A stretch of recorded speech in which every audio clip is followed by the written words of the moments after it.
माँ तो माँ होती है, एक रुला देने वाली कहानी। दोस्तों, आप कई बार सुने होंगे और रियल लाइफ में देखे भी होंगे कि माँ तो माँ होती है, पर इस कहानी में आपको ये सुनने के बाद और समझ में आ जाएगा कि सच में माँ तो माँ ही होती है। हेलो माँ, मैं रवि बोल रहा हूँ। कैसी हो माँ? मैं ठीक हूँ बेटे। ये बताओ, तुम और बहू दोनों कैसे हो? हम दोनों ठीक हैं माँ।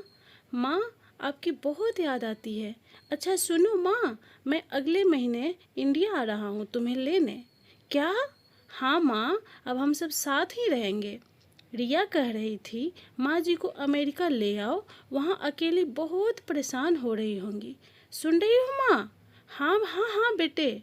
बूढ़ी आंखों से खुशी की अश्रुधारा बह निकली। बेटे और बहू का प्यार नस नस में दौड़ने लगा।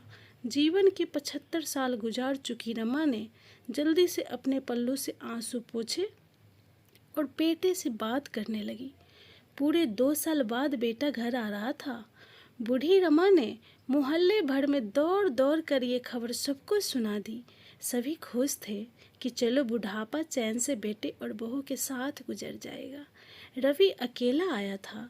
उसने कहा कि माँ, हमें जल्दी ही वापस जाना है, इसलिए जो भी रुपया पैसा किसी से लेना है वो लेकर रख लो, और तब तक मैं किसी प्रॉपर्टी डीलर से मकान की बात करता हूँ। मकान? माँ ने चौंक कर पूछा। हाँ माँ, अब ये मकान बेचना पड़ेगा, वरना कौन इसकी देखभाल करेगा? हम सब तो अब अमेरिका में ही रहेंगे। बूढ़ी आंखों ने मकान के कोने कोने को ऐसे निहारा जैसे किसी अबोध बालक को सहला रही हो। आनन फानन और औने पौने दाम में रवि ने मकान बेच दिया। रमा देवी ने जरूरी सामान समेटा जिससे उनको बहुत ज़्यादा लगाव था। रवि टैक्सी मंगवा चुका था। एयरपोर्ट पहुंचकर रवि ने कहा, माँ तुम यहाँ बैठो, मैं अंदर जाकर सामान की जांच और वीज़ा का काम निपटा लेता हूँ। ठीक है बेटे। रमा देवी वहीं पास की बेंच पर बैठ गई। काफ़ी समय बीत चुका था। बाहर बैठी रमा देवी बार बार उस दरवाजे की तरफ देख रही थी जिसमें रवि गया था, लेकिन अभी तक बाहर नहीं आया।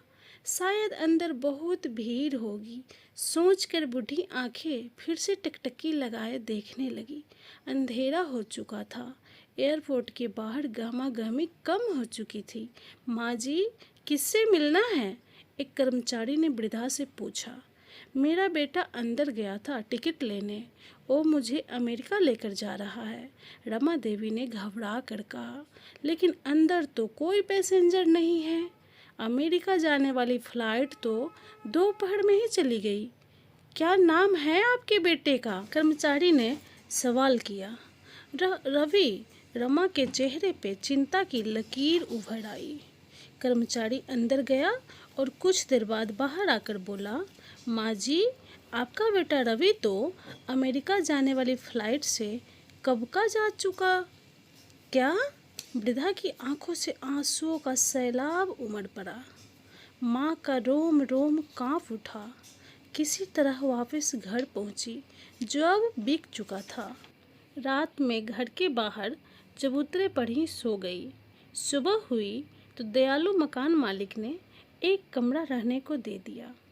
पति की पेंशन से घर का किराया और खाने का काम चलने लगा। समय गुजरने लगा। एक दिन मकान मालिक ने वृद्धा से पूछा, माँ जी, आप अपने किसी रिश्तेदार के यहाँ क्यों नहीं चले जाते? अब आपकी उम्र भी बहुत हो गई, अकेली कब तक रह पाएंगी?